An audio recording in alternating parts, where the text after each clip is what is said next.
तो जी स्वागत है। बात करेंगे इंडिया की जबरदस्त जीत की। वाइजैक टेस्ट हम जीत चुके हैं और फाइनली इस बार वो सारी की सारी कुछ गलतियां तो कम से कम हमने हैदराबाद में ही छोड़ दी और हम जब वाइजैक पहुंचे तो वाइजैक में हमने वो गलतियां दोहराई नहीं। इन्हीं पर बात करेंगे कि आखिर वो कौन से कारण थे, हाईलाइटिंग पॉइंट्स क्या थे इस पूरी की पूरी इंडियन विक्ट्री को। अगर आप देखें एक एक से सीरीज बराबर हो चुकी है। Now we look forward to Rajkot, उसके बाद रांची जाएंगे, फिर धर्मशाला में मुकाबला होगा। लेकिन इस मुकाबले में जो सबसे बड़ी खूबी रही, जिसे आप अगर पिछले मुकाबले की तुलना में थोड़ा सा अगर आप नंबर्स को साथ में लेकर आएंगे तो आपको ये पता चलेगा कि कैसे हैदराबाद में हमारे बल्लेबाजों ने स्टार्ट लेके उन्हें कन्वर्ट नहीं किया। बड़ी बड़ी आपको पारियां देखने को नहीं मिली। 80 के करीबन 80 के ही फिगर्स में 82-90 में जायसवाल ने विकेट छोड़ा, 82-90 में आपने देखा केएल राहुल ने विकेट छोड़ा। तो स्टार्ट सबको मिल रहे थे। रविंद्र जडेजा डिसमिस हुए, तो वो कहीं ना कहीं बड़े रन्स बनाना, उधर से ओली पोप ने 196 लगा दिया। अब यहां पर क्या हुआ, यहां पर जायसवाल ने सीधे आपने देखा कि किस तरीके से डबल सेंचुरी ठोक दी। फिर अगली पारी में शुभमन गिल ने 100 मार दिया। वो शुभमन गिल जिनके ऊपर बतौर इंडियन एक्सप्रेस ये प्रेशर था कि भाई आप अगर यहां पर नहीं चल पाए तो आपको 3 नंबर का स्लॉट मुश्किल हो जाएगा, वापस वहीं पर बल्लेबाजी करना और आपको मोहाली भी जाना पड़ेगा 9 तारीख वाली मुकाबले के लिए, जो उनका शायद गुजरात के अगेंस्ट है। तो ये सबसे बड़ा कहीं ना कहीं एक कारण था उन तमाम कारणों में जो आपको पिछली बार मिस दिखे एक तरीके से। उसके बाद जो दूसरा सबसे बड़ा कारण था रोहित शर्मा की कप्तानी में, जो आप देखेंगे कि जितना वो इस बार एक्टिव रहे, प्रोएक्टिव रहे, सबसे बड़ी बात ये थी। क्योंकि चाहे आप बॉलिंग चेंजेस देख लें, चाहे आप फील्ड प्लेसमेंट्स देख लो, खुद उनकी कैचिंग देख लो, इंडिया की फील्डिंग इस मैच में अगर आप देखो, वहां पर अक्षर पटेल ने कैच छोड़ा था ओली पोप का 110 रन पर, उन्होंने 196 रन लगा दिए थे। कम से कम अगर आप देखोगे वो अंतर जो था 80 रन का, वो कहीं ना कहीं आप पर भारी पड़ गया पूरी तरीके से। 28-30 रन से आप मुकाबला हारे, तो वो कहीं ना कहीं ज्यादा 50-60 रन बनाकर चले गए। यहां पर क्या हुआ, आप श्रेयस अय्यर का कैच देखो, ब्रिलियंट था। रोहित शर्मा का कैच लास्ट दिन पर जो था, रिएक्शन टाइम आप उसका देखो, बहुत ही जबरदस्त कैच। इसके साथ साथ जिस तरीके से इंडिया ने बॉलिंग भी की, जसप्रीत बुमराह का पहली पारी में वो फाइफर आना आपको ये बताता है कि too much of class Jasprit Bumrah की तरफ से।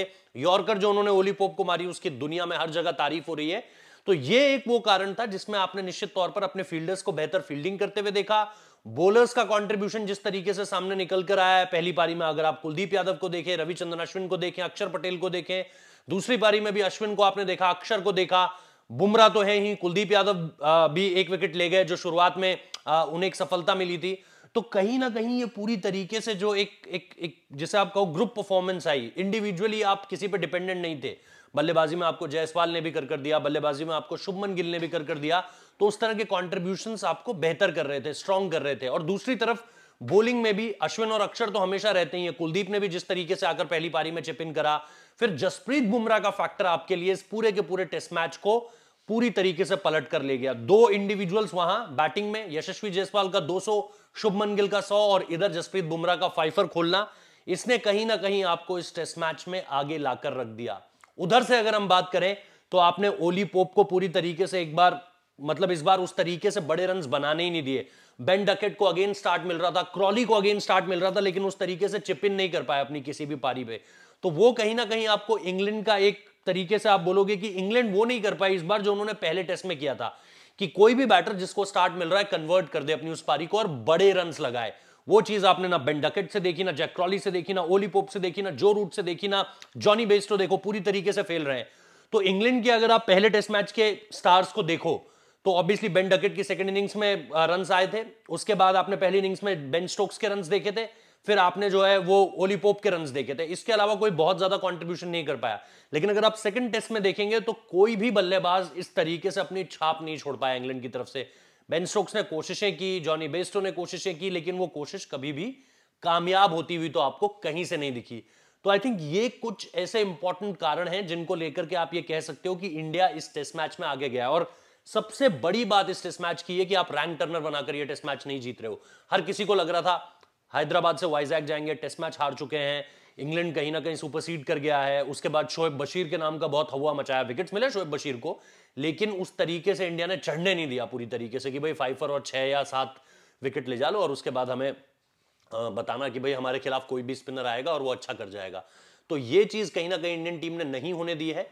इंग्लैंड हमेशा से पहला टेस्ट जैसे ही जीता था हमें यही लग रहा था भाई रैंक टर्नर वेट कर रहा होगा वाइजैक में। वाइजैक में रैंक टर्नर नहीं था। अच्छी चीज ये हुई कि इंडिया ने टॉस जीता, रन्स अच्छे लगाए, और उसके बाद गेंदबाजी में जसप्रीत बुमराह ने जो पहली पारी में, क्योंकि माइंड यू ये सब कॉन्टिनेंट का विकेट है, फास्ट बॉलर्स का कोई बहुत ज्यादा असिस्टेंस नहीं होती है, लेकिन दूसरी तरफ से भी जिमी एंडरसन ने जो परफॉर्मेंस करी है, 2 तेज गेंदबाज या 2 गेंदबाज अगर आप पूरे के पूरे इस टेस्ट मैच से उठाओगे तो वो जसप्रीत बुमराह और जिमी एंडरसन ही रहेंगे। मैं स्पिनर्स और पेसर्स में डिफरेंशिएट भी नहीं कर रहा हूं, सीधे आपको बता रहा हूं कि अगर ये 2 गेंदबाज आप उठाकर चलते हो तो आपको वो पूरी की पूरी इस टेस्ट मैच में इन दोनों की क्लास देखने को मिल जाएगी कि बुमराह भी कितना क्लास ऑपरेटर है और जिमी एंडरसन भी कितना क्लास ऑपरेटर है, वो यहां पर आपको देखने को मिलता है।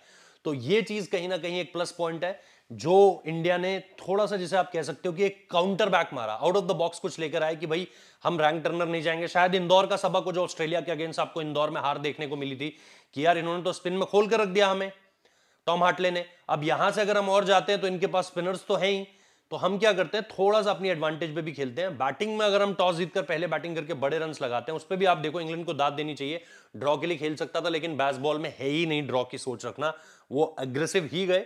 और जिस तरीके से वो बैटिंग कर रहे थे, कभी कभी आपको ये लग रहा था, मतलब अगर 40 करोड़ लोग जियो सिनेमा में मैच देख रहे थे तो इसका मतलब यार कम से कम 1/3 आबादी आपका मैच देख रही है।